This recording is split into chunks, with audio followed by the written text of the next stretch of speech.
Toby and Henrietta were enjoying their new job on the island of Sodor, but they do look old-fashioned and did need new paint. James was very rude whenever he saw them. "Yuck! What dirty objects," he would say. At last, Toby lost patience. "James," he asked, "why are you red?" "I am a splendid engine," answered James, "ready for anything. You never see my paint dirty."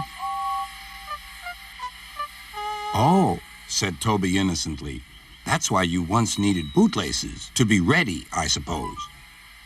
James went redder than ever and snorted off. It was such an insult to be reminded of the time a bootlace had been used to mend a hole in his coaches.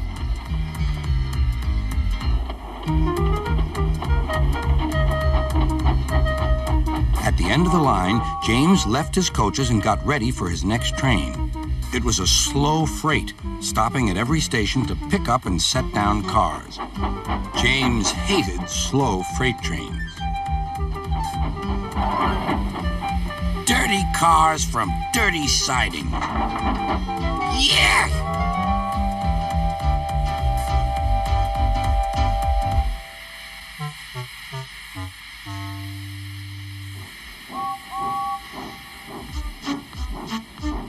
Starting with only a few, he picked up more and more cars at each station till he had a long train.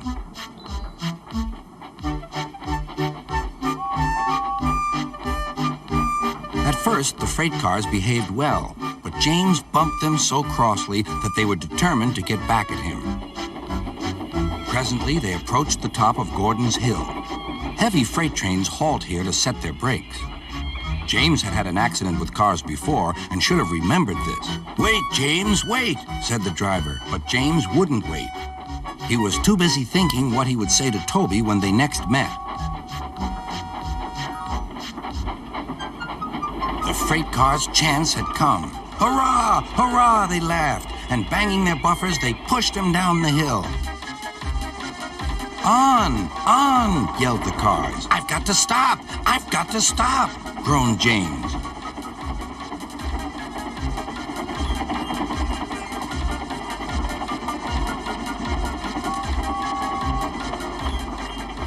Disaster lay ahead.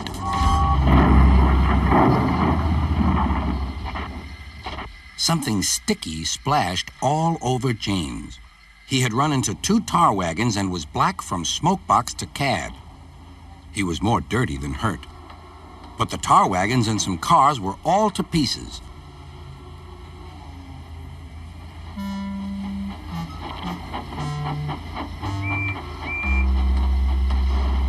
Toby and Percy were sent to help and came as quickly as they could. "Look here, Percy," exclaimed Toby. "Whatever is that dirty object? That's James, didn't you know?" "It's James's shape," said Toby. "But James is a splendid red engine, and you never see his paint dirty." James pretended he hadn't heard.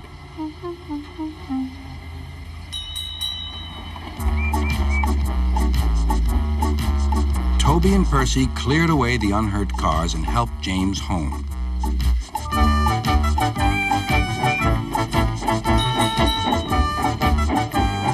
Sir Topham Hatt met them. "Well done, Percy and Toby." He turned to James. "Fancy letting your cars run away. I am surprised. You're not fit to be seen. You must be cleaned at once.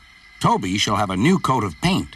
"Please, sir, can Henrietta have one too?" said Toby. "Certainly, Toby." "Oh, thank you, sir. She will be pleased." All James could do was watch Toby as he ran off happily with the news.